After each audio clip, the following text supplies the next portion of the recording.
साल 2022 अब अपने आखिरी दौर में, आखिरी मरहला में है, लिहाजा तमाम राजनीतिक दल अपनी कार्य योजनाओं को जनता के सामने, प्रदेश के सामने रख रहे हैं। लेकिन इस बीच झामुमो के वरिष्ठ नेता सुप्रिय भट्टाचार्य ने जी एक ऐसी बात कही है जिससे कहीं न कहीं राजनीतिक तौर पर आशंकाओं का दौर शुरू होता है। वो ये कहते हैं, इससे पहले भी कह चुके हैं कि 2023 का जो आने वाला वर्ष है, साल है, वो राजनीतिक तौर पर बेहद चुनौतीपूर्ण है। दादा, मैंने कहा कि ऐसा कुछ इनपुट्स है जिसके आधार पर इस बात को आप करते हैं, बहुत संजीदा और गंभीर बात।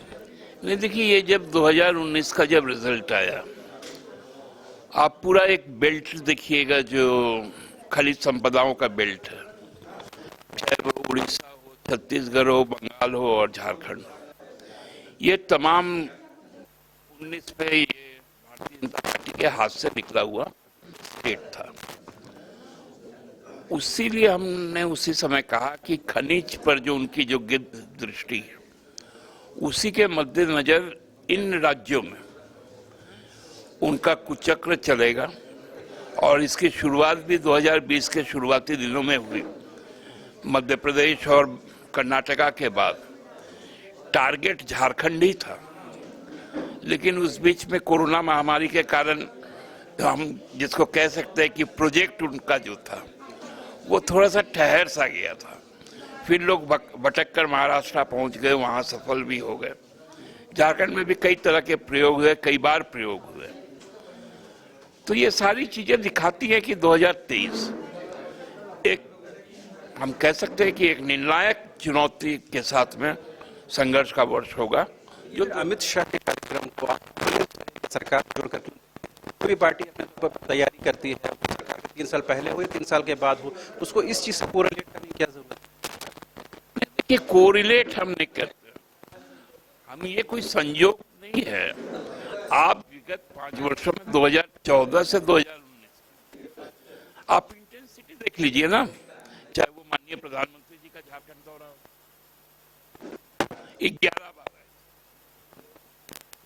अमित शाह जी उस समय मंत्री नहीं थे, फिर भी वो 20 बार आए। लेकिन ये अचानक क्या हुआ कि 3 साल पूरा होता है और उनका यहाँ दौरा शुरू हो जाता है। मतलब ये जो हताशा, डर है, ये स्वाभाविक उनका नजर आ रहा है। तो इस साल में सबसे बड़ी खबर के तौर पर अगर हम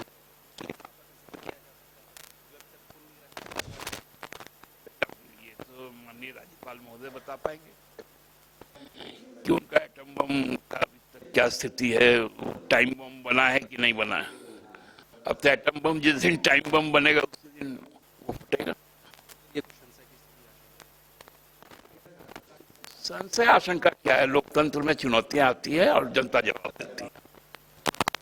सवाल है, अपने साल भर सुनी होंगी, इवन कि मुख्यमंत्री हेमंत सोरेन की विधायकी को लेकर खबरें चली, तमाम खबरें चली, वो सूत्रों के हवाले से चली, सोर्सेज के हवाले से चली। तो आपको कहीं नजर आता है कि आपके पार्टी के अंदर, किसी दल के अंदर ये सूत्र कौन है, कहां से है, कुछ आकलन कर पाए साल भर में? देखिए, सूत्रधार तो कई हैं, लेकिन सूत्रधारों की जो मंशा है, एक बंगला में कहावत है ना कि शकुनेर इच्छा गोरु मोरे ना, मतलब जो गीद, चील, ऐसे लोग जो मरे हुए पशुओं पर जिंदा रहते हैं, उनकी इच्छा से ये पशु नहीं मर जाता।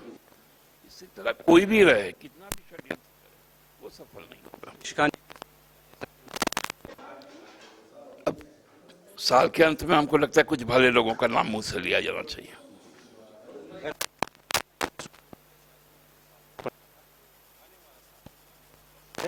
वो तमाम राजनीतिक दलों के लिए, पूरे गठबंधन, महागठबंधन की सरकार के लिए एक चुनौती है कहीं न कहीं।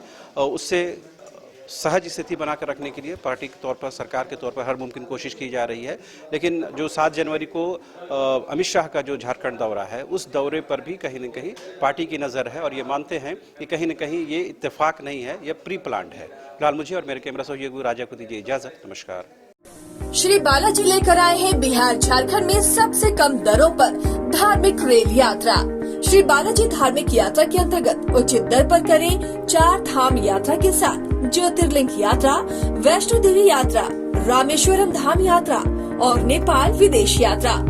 राजस्थान यात्रा के माध्यम से खाटू श्याम बाबा के दरबार में दर्शन सहित संपर्क करें समृद्धि कॉम्प्लेक्स, हरमू रोड, किशोरगंज चौक, रांची।